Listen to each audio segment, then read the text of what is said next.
Hola, ¿qué tal? Muy buenos días. Bienvenidos a Conexión Innovadora. Estamos transmitiendo en vivo desde la 104.9 de FM. Nos da mucho gusto recibirlos esta mañana, esta cálida mañana de ya prácticamente cerrando el mes de julio. Nos da mucho gusto que nos acompañen. Estamos transmitiendo en vivo desde la zona Río a todo nuestro estado y cruzamos la frontera para llegar a nuestros amigos del sur de California. Hoy es miércoles de arte y cultura, miércoles de Francisco Tico Orozco, platicándonos qué está pasando en el mundo de la cultura tijuanense. Traemos dos grandes invitados esta mañana, así es de que, por favor, quédense a acompañarnos a esta emisión y les recordamos el número de WhatsApp, que es el 664-166-6201. Y también, si quieren acompañarnos a través de sus páginas de internet, pues estamos en la número 1, 104.9.com, y seguramente los estamos acompañando también en su vehículo, en este tránsito que ahorita se ve tranquilo. Espero en esta zona Río se ve un poquito relajado, no sé en otros puntos de la ciudad, pero bueno, recuerden que estamos en una temporada ya de calor, así es de que bajémosle un poquito al estrés, porque si no nos ponemos de muy mal humor y no queremos eso. Hoy vamos a tener música, hoy tendremos cultura. Le doy la bienvenida a Francisco Tico Orozco, nuestro conductor estrella de los miércoles. Muchas gracias, Ale. Muy buenos días a todos y a todas. Claro que sí, aquí a través de la 104.9, la número uno, transmitiendo Conexión Innovadora. Y les recuerdo nuevamente nuestro teléfono en cabina para enviar WhatsApps. Es el 664-166-6201. Y vámonos directo ya a entrar en materia. Y tenemos dos buenos invitados para el día de hoy. Está con nosotros Aurora Navarro, mezzosoprano, y está también con nosotros, más tardecito vamos a platicar con él, Marquitos Men. Ustedes lo conocen por su gran charla que dio en TEDx Tijuana, y a Aurora pues la han visto en diferentes escenarios. Bueno, pues vamos de lleno. Esta mañana nos acompaña, como les comentaba, Aurora Navarro, mezzosoprano tijuanense, artista que ha dedicado su voz a la ópera y al desarrollo cultural de la ciudad. Hoy conversaremos sobre su trayectoria, su pasión por el canto y el papel que la música puede desempeñar para acercar el arte a más personas. Bienvenida, Aurora. Muchas Bienvenida a gracias, Conexión Francisco. Innovadora. Me gustaría que nos platicaras un poquito sobre ti, para que nos ayudaras a conocerte, un poquito sobre tus inicios, cómo entras al mundo de la ópera aquí en Tijuana. Eres tijuanense. Soy tijuanense, a mucha honra. Excelente. ¿Cómo te acercas a la ópera? Por supuesto, mi primer acercamiento a la ópera fue a través del ensamble lírico juvenil de la Ópera de Tijuana, a cargo del maestro José Medina, cuando yo tenía 14 años. Ok, excelente. Y ahí empiezan a partir de un coro a practicar ópera, pero también tomaste clases en la ciudad. Sí, tomé clases en la ciudad con diversos cantantes, con Ivana Valadez, con la maestra Zuli Martínez, con Judy Chirino y varios, el maestro José Medina, por supuesto. Así que mi formación ha estado en las manos de varios cantantes importantes en la ciudad. ¿Cómo escoges la ópera como tu disciplina? Uy, la ópera para mí fue algo que me tocó inmediatamente. Yo era muy pequeña, tenía 6 años cuando la conocí por primera vez, escuchando una grabación, e inmediatamente yo dije, ¿qué es eso? Y siempre me había gustado cantar y dije, yo quiero poder hacer esto. Y ese fue cuando me enamoré del género, y a partir de entonces pues me ha acompañado hasta toda la vida. ¿Y en algún momento decidiste ya tomarlo como una profesión? Sí, por supuesto. La profesión no fue muy sencilla para mí. No vengo de una familia necesariamente musical. Mis padres son médicos, así que la medicina me acompañó toda la vida. Pero también la música, y siempre lo sentí como un llamado. Así que fue después de la preparatoria que dije, la verdad, voy a seguir necesitando esto por el resto de mi vida. Y ahí fue que realmente tomó la decisión de perseguir una carrera en la música. ¿Cómo es para una niña, un adolescente tijuanense acercarse a la ópera en una ciudad como Tijuana? La verdad es que creo que que somos afortunados de tener influencia de distintas partes del país, además de la influencia de Estados Unidos, así que pues gozamos de esa multiculturalidad. Sin embargo, no voy a decir que no viene con sus retos. Tijuana no es necesariamente un lugar donde se ha apoyado muchísimo a la ópera, además de los esfuerzos de la maestra Tere Riquet, del maestro José Medina y entre otros personajes de la ciudad. Pero creo que definitivamente ahí es el lugar donde se tiene que comenzar y espero poder ser parte de ese movimiento pronto. ¿No eras un poquito como la rara de tu grupo? No necesariamente, porque me empecé a juntar con músicos, así que Okay. entre músicos ¿Y nos en la vamos escuela? entendiendo. En la escuela sí, uno va tomando como muy normal el que uno canta ópera y todo, pero parece que no, no lo es tanto. Y pues sí, definitivamente soy esa amiga que canta ópera dentro de mis grupos de amistades. Claro. Muchas veces la ópera en ciudades como Tijuana se siente como muy lejana a la cultura general, ¿no? Al ambiente musical, juvenil. ¿Cómo es en Tijuana involucrarte con los diferentes grupos sociales a partir de ser una cantante de ópera? Pues es interesante porque definitivamente siempre vas a llamar la atención, ¿no? Porque es algo distinto, como usted bien lo menciona. Pero creo que en esa distinción, pues uno va levantando un poquito el interés. Y pues festivales como Ópera en la Calle, antes proyectos como Ópera Ambulante, la verdad es que dan algo de qué hablar a las personas. Y cuando eso se empieza a propagar, pues creo que ahí está la oportunidad de uno ir introduciendo el género y que pues los cantantes de ópera estamos aquí. Claro. ¿Qué crees que haga falta para acercarla más a niñas, niños, adolescentes? Pues hay muchos proyectos sociales de outreach, de extensión a distintas comunidades, pero no se producen lo suficiente. Definitivamente hace falta bastante apoyo de pues tanto privado como del gobierno, pero pues creo que en la educación musical estaría la semilla para que pueda pues tener más fuerza este género y las artes en general. Claro. La semana antepasada quisimos invitar a la maestra Tere Riquet y no podía asistir al programa porque ese fin de semana tenía su ópera en la calle en el centro de la ciudad, pero era hasta el fin de semana, pero toda la semana anterior estaba teniendo pequeños festivales en diferentes colonias de la ciudad y tenían la final de algunos concursos de coros que habían hecho también en la ciudad. Me llamó mucho la atención porque eso, sumado a lo que ya hace promotora de las bellas artes, con Aleida Cervantes, con Victoria Cepeda y con todo el equipo, pues ya es un mundo de gente involucrado en la ópera en la ciudad de Tijuana. Sí, es un movimiento muy grande y que gracias a Dios lleva muchos años ya en la ciudad. Y el Festival Ópera en la Calle, pues el principal, pues ahora se está celebrando en el centro, ¿no? Pero esta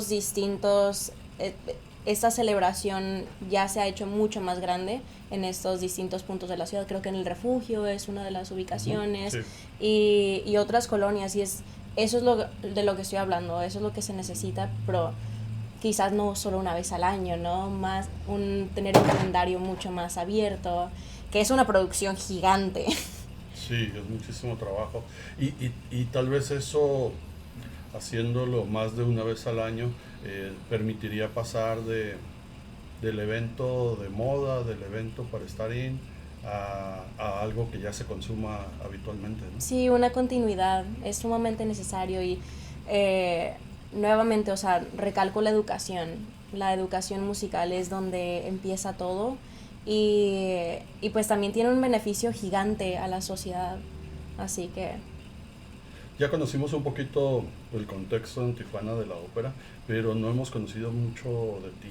Platícanos cuál ha sido tu preparación, dónde has estado, qué escuelas, para después platicar en qué producciones has participado. Por supuesto. Soy afortunada de estar recién graduada del Conservatorio de Música de Puerto Rico. Estuve los pasados 4 años allá y tuve una experiencia increíble. Es una cultura muy cálida, muy linda y hay un talento increíble.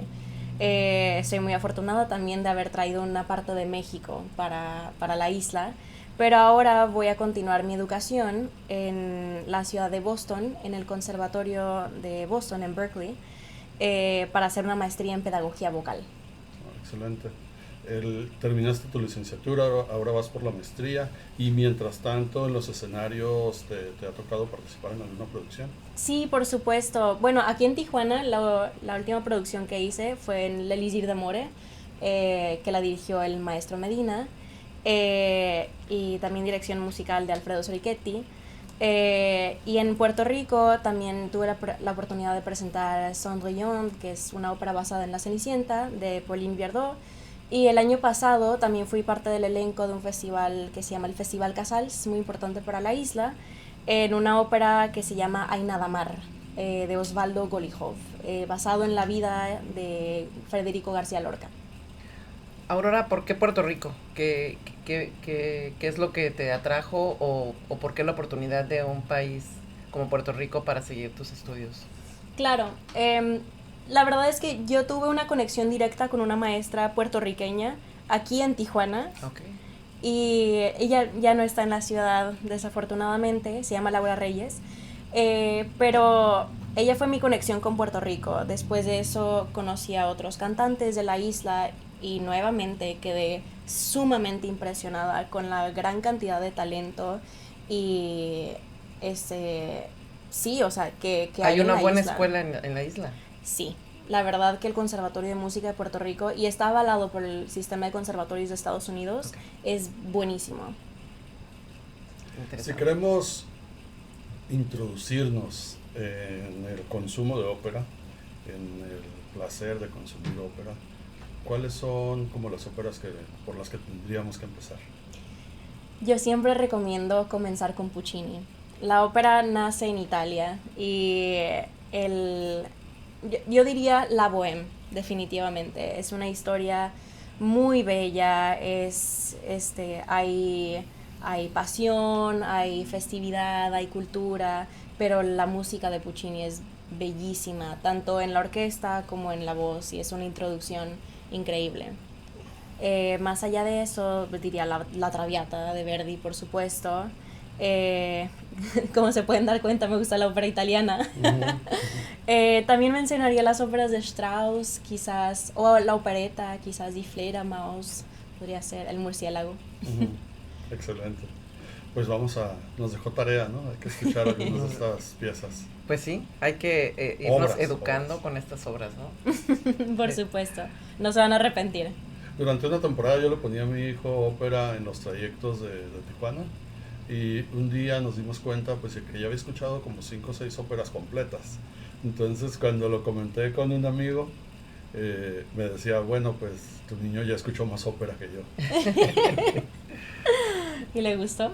Le gustó, le gustó. Actualmente está en la Sinfónica Juvenil, un proyecto también acompañado por Tijuana Innovadora, donde está aprendiendo violín con el maestro Elmer. Ay, qué bueno. Pues ahí va. Y bueno, una recomendación para que algunas de las personas que nos estén escuchando, que tengan interés en iniciar su preparación para el canto, es a dónde se debe acercar, con quién se debe acercar, cómo le puede hacer. Vaya, bueno, específicamente en este género yo los enviaría al ensamble lírico juvenil, a la ópera de Tijuana. Ellos están en La Cacho. Y frente a Marco Disco, más o menos. Sí, básicamente. Y es un excelente lugar. Todos los maestros que están ahí encargados y las personas son personas muy cálidas y simplemente con ganas de compartir el arte. Así que yo diría ahí definitivamente. Sí, ahí se van a encontrar, como mencionábamos hace rato, con la maestra Tere Riquet, que es un amor de persona. Se las recomiendo totalmente. Y cuando la vean, díganle que gracias por todo el esfuerzo que hace por promover la cultura en Tijuana y promover la ópera. Vamos a un corte de estación, si no tiene inconveniente, y regresamos en un minuto.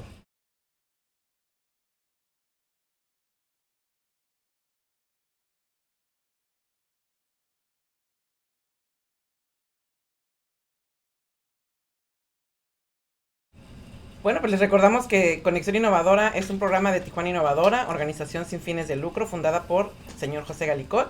Este año cumplimos ya 16 años transformando nuestra región, impulsando el talento local, la sustentabilidad y el orgullo por nuestra querida frontera de Tijuana, San Diego. Y bueno, para seguir platicando y conversando con nuestra invitada de esta mañana, Aurora, nada más les quiero pasar un pequeño comercial. Ya está vigente, ya está arriba en nuestras páginas de Instagram y seguramente también en Facebook, la convocatoria de Baja California Emprendedora 2026. Es un proyecto que estamos realizando en colaboración con la Secretaría de Economía e Innovación de Baja California y la Fundación Coppel, para que todos los emprendedores que estén interesados en seguir impulsando su propio negocio, capacitación, relaciones con algunos otros emprendedores. Vamos a tener también, la convocatoria consta de una serie de clases muy prácticas en línea que se siguen a través de la plataforma de Coppel Emprende, y al final de año se hace una selección de los 50 mejores proyectos para darles un apoyo económico en especie. Así es de que chéquelo, es Baja California Emprendedora 2026 y lo tenemos ya publicado en nuestro Facebook, y en nuestro Instagram de Tijuana Innovadora. Y bueno, Francisco Orozco, seguimos aquí conversando con Aurora Navarro. Claro que sí. Les recuerdo que nuestro número de WhatsApp en cabina es el 664-166-6201. Y a través de este medio nos llegó un mensaje de Víctor Bernal, que nos saluda a todos en cabina. Muchas gracias, Víctor, y menciona que interesante y agradable programa. Aurora, no te quiero comprometer, pero ¿nos quieres compartir algo? ¿Podrías cantar algo para nosotros? Uy, claro, sí, por supuesto. Voy a cantar un extracto de una de mis arias favoritas de Samson et Dalila, de Camille Saint-Saëns, para que conozcan un poquito de ópera francesa.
Aquí la cabina toda se cimbró, ¿verdad? Qué impresionante la resonancia que puedes alcanzar.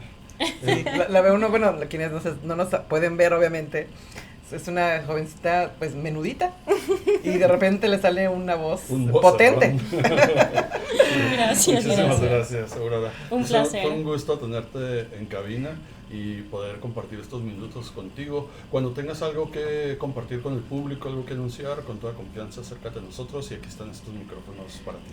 Muchísimas gracias. ¿Tienes alguna página donde te puedan seguir? ¿Compartes algunas cosas al público de tu trabajo? O si quieres algún contacto nada más para el público. Sí, por supuesto. Tengo mi cuenta de Instagram donde publico cosas especialmente de contenido de canto y avisos de conciertos. Es mi nombre, auroranavarro.mezzo, que es MEZZO. Y es muy sencillo. Excelente, pues ahí vamos a estar al pendiente. Muchísimas gracias, Aurora. Vamos a continuar con el programa del día de hoy y vamos a cambiar radicalmente, Ale, ¿sí? de tema. música.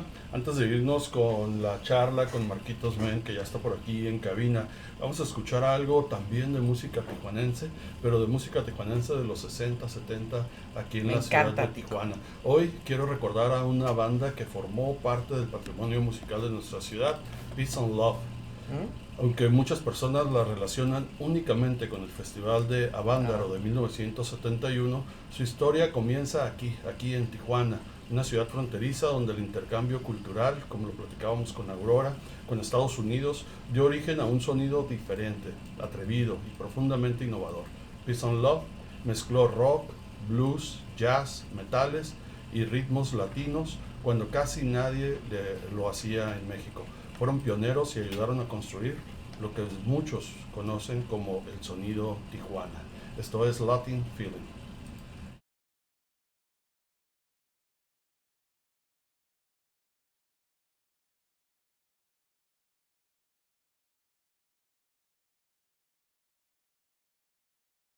Y bueno, pues escuchamos Latin Feeling de Peace and Love, una banda tijuanense que por allá a principios de los 70 principalmente en la ciudad de Tijuana hizo muchísimo ruido. Fue una de estas bandas emblemáticas que se volvieron grupos de culto en la ciudad de Tijuana y que músicos de todas partes venían a escucharlos en vivo aquí a la ciudad. Por eso fueron a Ciudad de México y por eso participaron en la parte estelar del festival de Avándaro. Llegaron a Avándaro cuando los grupos de rock mexicano estaban haciendo covers traducidos al español y llegaron estos músicos con ese sonido y transformaron completamente la escena musical mexicana. Sí, andábamos muy fresas con los cantantes y artistas de la Ciudad de México y de repente, ¡pum!, llega toda esta escuela tijuanense, ¿no? Así es. Qué maravilla. Y bueno, pues hay que homenajearlos porque se nos están yendo. Los artistas que en esa época estuvieron ya en escenario, pues ya muchos de ellos ya no están en este plano, así que hay que homenajearlos en vida también. Marquitos. Hola, buenas tardes, días todavía. Bienvenido, Marco Man. Marquitos Man, sí. ¿Cómo están? Yo sí tardé unos minutos en acostumbrarme cuando lo conocí hace años, porque quería como llamarlo por su nombre y finalmente su apodo trasciende y te acostumbras rápido a llamarlo Marquitos Men, porque él es Marquitos Men. No hay, si le dijéramos Marcos, hay miles de Marcos, claro. Pero él es único, es Marquitos Men, sí. aquí en Tijuana. Ale. Pues platícanos quién eres, qué haces aquí en nuestra queridísima ciudad de Tijuana, en qué área te desarrollas para que la gente vaya conociendo un poco más de tu trayectoria. Gracias. Pues soy un joven tijuanense de familia queretana, de familia chapaneca, de familia de Ciudad de México. Tengo familia en todos lados, pero yo soy orgullosamente tijuanense. Y aquí en la ciudad pues me he desarrollado toda mi vida en muchos aspectos del arte. Y el arte me inspiró a forjar de alguna forma un movimiento en el que nosotros tratamos de llegar a cualquier tipo de sector para hacer concientización para la prevención del suicidio, y es un movimiento que se llama Movimiento Punto y Coma. Así es. En esta segunda parte de Conexión Innovadora nos da mucho gusto recibir a Marquitos Men, un artista que ha decidido poner su talento al servicio de una causa profundamente humana. Además de desarrollar su proyecto musical, impulsa una iniciativa llamada Punto y Coma, como ya lo menciona, enfocada en generar conciencia sobre la salud mental y la prevención del suicidio, promoviendo espacios de escucha, empatía y esperanza. Y por eso hoy queremos conocer su historia y la motivación detrás de este importante trabajo. Marquitos, para empezar, cuéntanos, ¿quién es Marquitos Men? Pues soy un joven tijuanense en todo su esplendor. Soy muy tijuanense. Toda mi adolescencia me la pasé entre el Parque Morelos y el Parque de la Amistad. Toda mi ¿Dónde juventud. estudiaste? Estuve en la UABC, estudié ahí mi licenciatura en comunicación. Toda mi juventud universitaria pues me la pasé tanto en los bares de Otay como en la Avenida Revolución.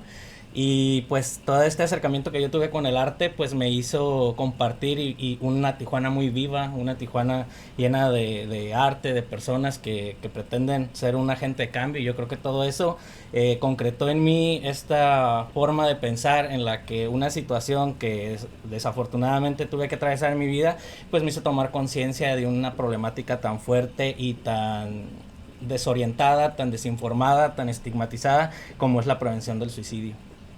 Así es. Platícanos un poquito Antes de entrar en tu proyecto Punto y Coma, Ujú. platícanos un poquito de tu trayectoria artística. Tú tienes un proyecto artístico, ¿cómo se llaman? ¿Dónde los podemos escuchar? ¿Qué género? Pues sí, desde que tenía 13 años, y me juntaba con todos mis amigos vagos ahí en la cuadra, nosotros empezamos a hacer música. Desde los 14 años tuve un grupo de hardcore punk que se llamaba No Hope. Todavía traíamos toda la influencia del punk californiano, en donde todas las letras eran en inglés y el nombre era en inglés, y pues marcaba mucho esa diferencia de los grupos de hardcore punk de México, que estaban casi todos en español, con nombres en español, y nosotros pues todo era en inglés, y a veces yo no lograba entender, pero era esa influencia tan directa que teníamos con la frontera. Y de ahí hicimos un grupo fusión que se llamaba Coñorteño, con otra bola de amigos vagos. Los conocí en una pastoral vocacional en la iglesia, cuando me llevaba mi mamá para que compusiera mi conducta. Hicimos un proyecto muy interesante porque combinábamos la cumbia colombiana con el rock, y nos fue muy bien. Fue un sector al que llegué que no conocía, pues que me podía escuchar mi tía y cosas así. Claro. Después hice una banda de reggae con cumbia totalmente tropical, en donde empezamos en UABC con puros amigos míos que ahorita son licenciados en comunicación, a tocar en los camiones, y de ese sonido callejero de Tijuana salió el proyecto de Revolución Zebra, donde esas canciones que tocamos en los camiones dijimos, oye, pues hay que ponerle batería y hay que meternos a eventos, y pues logramos pagar nuestra universidad, ¿no? Y trascender en ese sentido. Y posteriormente a ese, pues hicimos varios amigos que ya traíamos proyectos de música. Uno que se conoce como la Malavibra Sound System, que es una fusión entre rap, cumbia y algunos géneros urbanos. Y pues ahí seguimos todavía de vez en cuando intentando disfrutar del arte que hacemos. Ya no estás de lleno en el proyecto musical. Lo que pasa es que sí estoy de lleno, pero no estoy ocupando mi tiempo como lo hacía antes. Hay cosas que en el arte que muchas veces aprendes a controlar. Por ejemplo, antes era el hambre pues del aplauso, de las salidas, de la tocada. Después se convirtió en esa necesidad de ganar dinero a través de la música, la experiencia. Luego te llegas a ser un poco ambicioso también con el aspecto de la fama sin querer. Y cuando aterrizas, pues te das cuenta que lo que pasó durante toda tu vida es que siempre amaste la música. Entonces, bien si estás con tu familia, bien si estás solo haciendo música, cantando para ti, bien si compartes un video. Y creo que estoy en ese punto en donde el arte ya es una forma diaria de mi vida. Pero pues las expectativas van cambiando poco a poco, yo creo por las etapas, por la edad, por las amistades, y más por si le vas sumando proyectos como Punto y Coma, que me compromete tanto. Pues no es fácil darle como seguimiento a tantos proyectos a la vez. Eres músico empírico. Empírico, así es. ¿Qué instrumentos sí. tocas y compones también? Sí, compongo, canto y toco guitarra, es mi instrumento, pero sé tocar bajo y sé tocar un poquito batería. Sin embargo, pues todas las composiciones, mis letras fueron hechas a través de experiencia, de vida que tuve, y pues al no querer, la carrera de comunicación te va orientando en las estructuras literarias que vas creando, claro, y vas mejorando muchas situaciones en ese sentido, y a veces te carcome también como que, ay, voy a cuidar esto, y pierde esa frescura muchas veces, pero intenté cuidar muchas veces hasta que llegó 2018, donde tuve lo que los artistas conocen como un shutdown, donde dejé de componer, dejé de escribir, y no supe qué hacer. Entonces ahí me di cuenta que algo en mi mente estaba pasando, y tuve ese acercamiento con la salud mental. Excelente. Sabemos que hablar de salud mental todavía representa un reto para muchas personas. ¿Qué te motivó a impulsar este proyecto Punto y Coma, enfocado en la prevención del suicidio, y qué aprendizaje ha dejado en tu camino? Sí, pues yo cuando tenía 22 años yo pierdo a mi padre a consecuencia de un suicidio, y este es un evento que toca mi vida, porque pues obviamente si ya de por sí que se muera un familiar cercano a ti es complejo. Claro. El entender cuando lo hace a través de una situación tan compleja como es el suicidio, te genera un montón de culpa y muchas preguntas que tarda mucho en llegar las respuestas. En mi caso, llegaron tarde porque no había a quién acudir, no había dónde orientarme, no sabía realmente lo que estaba pasando. Y eso es lo difícil de pedir ayuda, que ni siquiera sabes que necesitas ayuda y no sabes qué tipo de ayuda necesitas, y cuando llega alguien a ayudarte muchas veces no sabe cómo aportar. Las personas por lo regular tenemos muy buenas intenciones, pero muchas veces carecemos de una forma natural de brindarle al otro sobrevivencia. Por lo regular, hasta los especialistas de la salud mental a veces temen en decir algo mal cuando hay este tipo de situaciones. Claro. Entonces hay una rama entre la sociología y la psicología que se llama suicidología, que es de donde de lleno me metí cuando me di cuenta que la única solución que yo podía tener, en mi caso personal, para poder atacar de lleno ese evento que traumatizó y partió mi espectro de vida, pues fue a través de la transformación de ese dolor en ayuda. Pues suena así como muy mesánico y así, pero no, o sea, realmente es como una forma de hacer catarsis contigo mismo, pues es una manera de abordar ese dolor que no sabes hacia dónde meter. El surgimiento de Punto y Coma fue como tu propia medicina. Sí, principalmente porque cuando este movimiento está alrededor del mundo. Sí. Cuando yo tropicalizo y mexicanizo como cualquier mexicano este movimiento para expresar el movimiento de concientización, mi idea principal es esa, así como sabes que yo me siento bien expresando esto, diciendo esto, y desgraciadamente pues los sobrevivientes, como los catalogan la OMS, a los familiares que sobreviven al suicidio de un familiar, se les cataloga superviviente por el tipo de estrés postraumático que sufren después, al igual que una persona que va a la guerra o que atraviesa por una enfermedad terminal que supera, este tipo de situaciones. Uh-huh. Pues me di cuenta de que tenía yo muchas cosas que decirle a las personas, pues, o sea, llegaba gente que conocía mi situación y me pedía un consejo, me pedía un tip, pero yo realmente nomás podía hablar sobre mi dolor, o sea, de mi dolor para enfrente, sabes que a mí me pasó así, pero no sé si a ti te va a servir uh-huh. pasar esto, ¿sí me explico? Wow. Pero ahí me di cuenta en que las personas empatizaban con mi situación, y eso me daba como una ventana en donde yo podía informar y lograr muchas veces prevención. Vamos a platicar un poquito más de Punto y Coma al regresar del corte. Ale. Sí, estamos en Conexión Innovadora y regresamos en unos minutitos con Marquito Mann.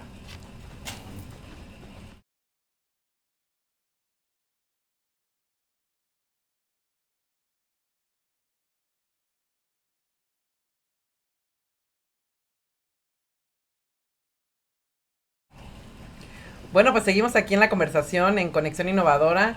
Y ya saben, el tema está muy interesante. Estamos aquí con Marquitos Men, platicando de su historia, de su trayectoria y también de las herramientas que él está utilizando para poder atender un tema tan fuerte y tan complejo en la salud mental de las personas, de todos los que estamos en este mundo. Sí. Y te agradecemos muchísimo que ahorita nos compartas pues algunas cuestiones que, como decía Tico, herramientas y algunos aliados en los que también has acompañado este proyecto.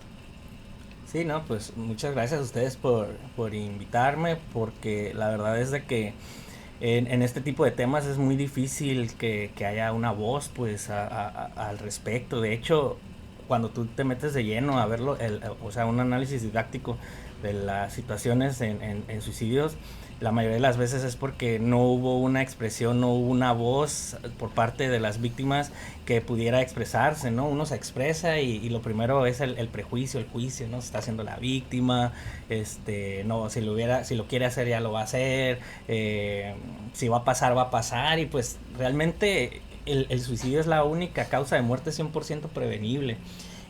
Hay mucho estigma alrededor, tanto en lo moral, en lo filosófico, en lo religioso. Hay un estatus histórico, pues que podríamos alargarnos 4 horas hablando de esto, ¿no? Pero la realidad actual es de que en México estamos ocupando la tercera causa de muerte entre jóvenes de 30 a 44 años. Son jóvenes, ¿no? Sí, muy jóvenes, claro. Estamos ocupando el tercer lugar, y esto hace ruido porque a partir del 2020 a 2024 eran jóvenes de 15 a 29 años y ahora son de 30 a 44 años. O sea, esa generación que viene, qué es lo que realmente está De alguna arrastrando, manera ¿no? es como la misma generación. Es la ¿no? misma generación, sí, es a lo que voy, o sea, cómo pasó de ser una generación a otra. Y esto también tiene muchas explicaciones sociales porque se ha visto en estudios que las nuevas generaciones son menos toxicológicas que las anteriores y la influencia del alcohol o algunas adicciones pues tienen mucho que ver como un factor de riesgo en este tipo de circunstancias. Pues si no entendemos el fenómeno del suicidio como un fenómeno multifactorial, donde hay muchas cosas que pueden vulnerar a una persona para caer en este tipo de pensamientos, en este tipo de ideación, porque no es un trastorno, es una ideación, es un síntoma, una consecuencia pues si no nos damos cuenta de eso es muy difícil abordarlo, ¿no? Y las personas tienen miedo de abordar porque simplemente todos los temas de muerte pues son temas difíciles de asimilar hacia dónde dirigirlos, ¿no? Y la verdad es que no importa cómo lo hagas, dice un psiquiatra que me gusta mucho leer, pero luego les paso su nombre, pero lo importante es hablar, ¿no? Empezar a hablar sobre este tipo de circunstancias para poderles dar voz y que ese silencio no se quede guardado como un dolor en ellos. Por supuesto. Me gustaría saber un poquito cuál es lo que podemos encontrar si nos encontramos ante una situación donde ya estamos con alguna idea de este tipo. ¿Qué nos podemos encontrar si buscamos a punto y coma Tijuana? Mira, pues nosotros principalmente, si tú buscas en cualquier red, la mayoría de las redes o fundaciones que están implicadas en la prevención del suicidio son en su mayoría clínicas, ¿no? Son psicólogos, son psiquiatras y son de cuidado de salud mental en tipo, hablando como en terapia o situaciones de estas. Nosotros nos enfocamos como desde esta perspectiva social, en donde como seres sociales, cuáles son los factores que pueden hacer vulnerables o pueden proporcionar un riesgo a las personas, y desde las perspectivas distintas, o sea, desde yo Tico como locutor, desde yo Tico como ser humano, desde yo, cuáles son las limitaciones que tú tienes para abordar a una persona. El error muchas veces es que pensamos que nosotros con nuestros papás, con nuestros hijos, con nuestros amigos, podemos ser el psicólogo, podemos ser el psiquiatra, podemos ser el amigo, podemos ser el papá, el hermano y todo al mismo tiempo. Y es ahí donde entra la frustración y lo malo de estas situaciones es que ese sufrimiento se transmite, se logra transferir a la persona que quiere hacer el abordaje. Y si se consuma el suicidio, las personas que se quedan vivas son las que heredan ese sufrimiento. Entonces es muy difícil verlo como desde la perspectiva de que yo tengo esta regla y tengo este cuadro y tengo esta hoja, y cuando vea a una persona en la calle que diga que tiene esta ideación de quererse hacer daño para morirse, yo puedo llegar y le digo esto y con eso se va a acabar. O sea, es muy difícil porque en todas las ciencias sociales pues cada ser humano es distinto, pues entonces el sufrimiento cada quien lo vive de maneras diferentes, y pues esto proporciona o nos pone esa traba en la que no siempre va a ser de la misma forma la manera de abordar, ¿no? Pero lo que tenemos que tener claro es que tenemos que hacer hablar a esas personas para saber qué les está pasando, tenemos que saber a quién acudir y tenemos que confiar también en las profesiones clínicas que tienen de forma profesional abordar esto, porque ese es el 50% de todo el trabajo que viene posterior a eso, ¿no? Después es la red de apoyo, la familia, los amigos, todo eso. Claro. Porque mucha gente me ha dicho, oye, es que yo tengo 8 años yendo al psiquiatra, al psicólogo y no se me quita. Pues cambia de psicólogo, cambia de psiquiatra y hay que revisar dónde está la falla, ¿no? Muchas veces no tienen red de apoyo, muchas veces está en la misma alimentación, ¿no? O sea, a veces la alimentación no les proporciona las vitaminas que generan los neurotransmisores necesarios para que ellos tengan estabilidad. Entonces también indagar en lo social de por qué tu personalidad se fue hacia el lado de quererse hacer daño. Porque lo mismo que le pasa a otra persona no le produce el mismo deseo, ¿no? Existe la depresión activa y reactiva, y muchas veces en esta depresión activa no existe la tristeza, a diferencia de las personas que piensan que estar deprimido es estar triste. la tristeza solamente es un síntoma de esto. Igual la ideación suicida es solamente un síntoma de muchas veces de la depresión. Pero también existe la ideación suicida sin depresión. Entonces es indagar realmente persona por persona, caso por caso, qué es lo que se tiene que hacer. Y eso es lo que complica muchísimo el sentido de cómo hacer la prevención. Sí, estoy considerando que es multifactorial, también como que da más opciones de herramientas, ¿no?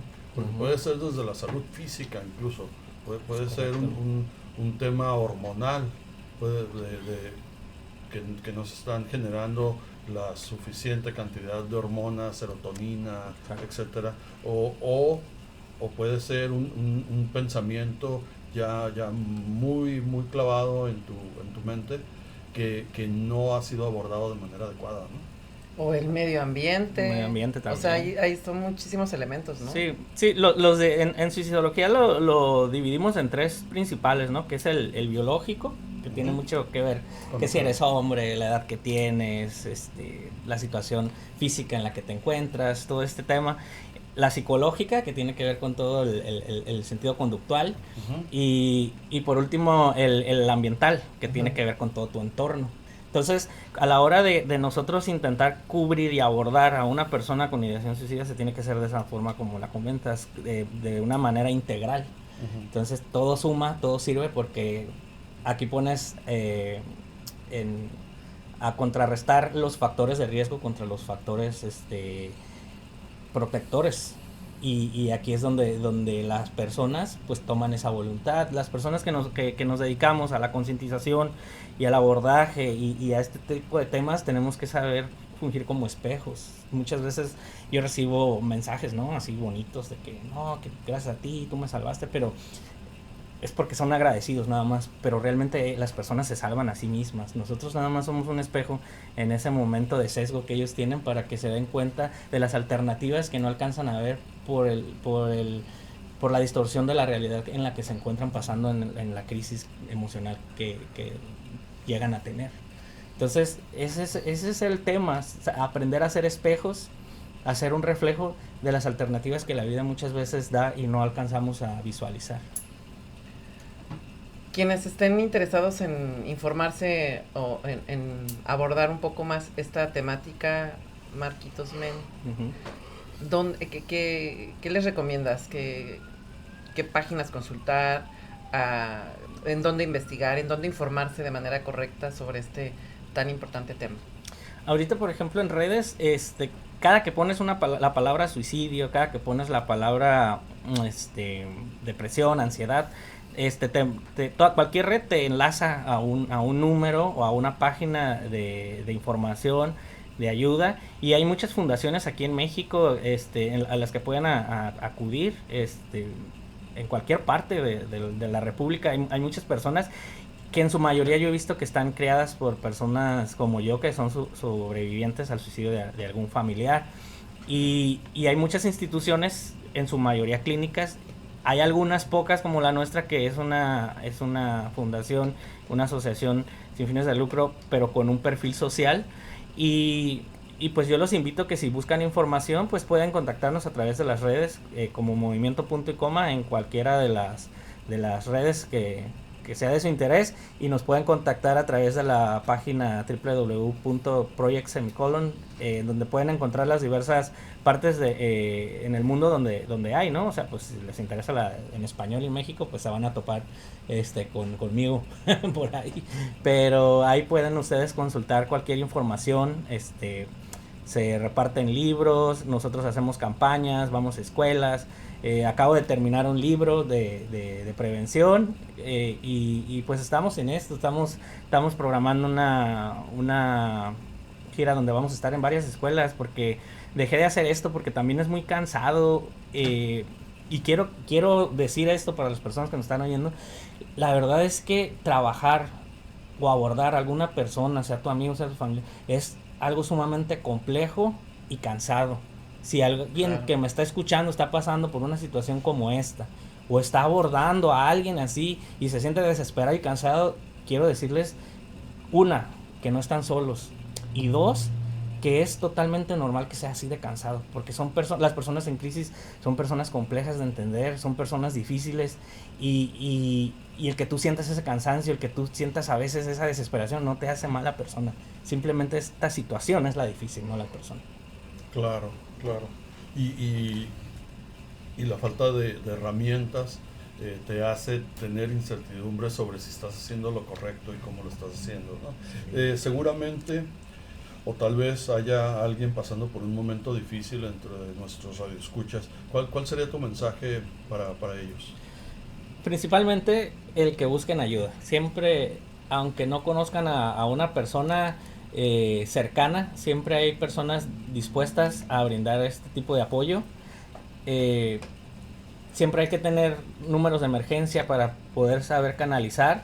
Y pues yo los invito a que visiten movimiento.com. Ahí tenemos una parte de nuestro trabajo de prevención, es en el sector sectorizado, donde ya se detecta alguna problemática y se canaliza con un grupo de especialistas que también están involucrados en nuestro movimiento, y podemos tratarlo desde diversas perspectivas de lo que vayan necesitando. Pero sí, principalmente el mensaje es eso: no se sientan solos, atrévanse a hablar, a dirigirse a las personas cercanas, y si no tienen alguna persona cercana, busquen ayuda. Siempre hay alguien dispuesto a escucharlos y ayudar.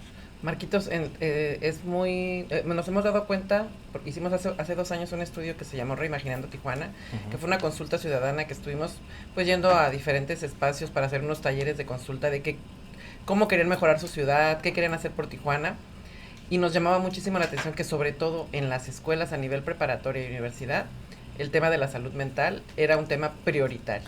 Sí, desgraciadamente no hay un sistema nacional de salud mental. En Tijuana, por ejemplo, si tú acudes a un psiquiatra o a un psicólogo, por tu parte, pues te vas a topar con precios caros. Y si vas por parte del Instituto Municipal por el IMSS, te vas a topar de que no hay psiquiatras y te canalizan a Mexicali o a Ensenada. Entonces es muy difícil, además de que te van a decir ven en 2 meses y te tocan Ensenada, y para volverte a dar otra cita son otros 2 meses. Entonces el seguimiento es muy importante en ese proceso, y es bien difícil hacerlo así. Entonces yo, cuando empecé lo del movimiento.com, me di cuenta que había una necesidad de atender de manera creativa un apoyo al sector salud desde otra perspectiva.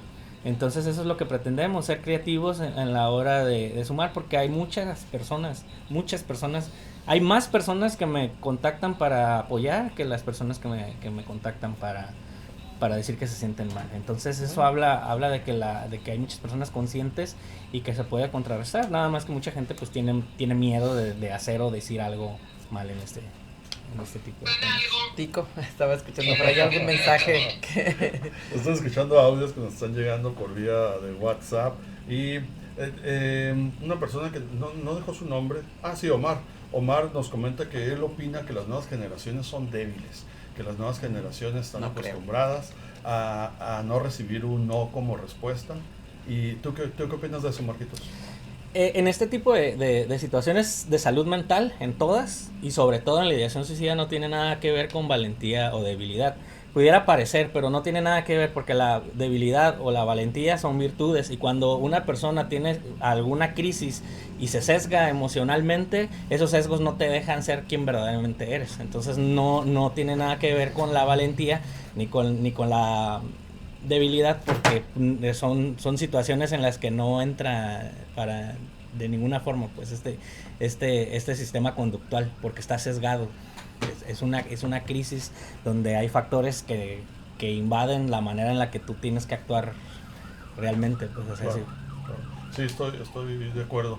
Y pues un saludo a Omar, y gracias por su comentario, que nos dio pie a que se comentara de esta manera esto que opina Marquitos. Alejandra, pues estamos llegando al final del programa de Conexión Innovadora del día de hoy. Un agradecimiento a Marquitos Men. Recuerda que aquí están los micrófonos disponibles para cuando quieras compartir algo con la comunidad, cuando tengan alguna campaña, algún evento o algo que comunicar, con toda confianza, contáctanos, y aquí están los micrófonos a tu disposición. Muchísimas gracias, Tico. Muchas gracias por haberme invitado. Nuevamente, ¿algún número de contacto? Pueden contactar la página directamente, movimiento.com o /project. Bueno, pues muchísimas gracias a Marquitos Men y también a Aurora, que ya se retiró de la cabina, pero bueno, nos encantó tenerlos esta mañana. Y así llegamos al final de esta emisión. Muchas gracias por acompañarnos en Conexión Innovadora, un programa de Tijuana Innovadora. Recuerden seguir la conversación diaria en todas las redes sociales, donde nos encuentran como Tijuana Innovadora. A nombre de todo el equipo, yo soy Alejandra Santos. Hoy nos acompañó también Francisco Orozco. Les damos las gracias por esta pequeña... por este espacio, y agradecemos muchísimo a la número 1, 104.9 también, por tenernos todos los días aquí, de lunes a jueves. Esto es Conexión Innovadora, muchas gracias, y creo que Tico quiere hacer un comentario final. Muchas gracias, Alejandra, muy buen día para todos y todas que nos escuchan, y quiero agradecer a Erika López y a Noemí, que se comunicaron vía WhatsApp para mencionarnos que están escuchando el programa. Un saludo y nos seguimos escuchando. Nos vemos mañana.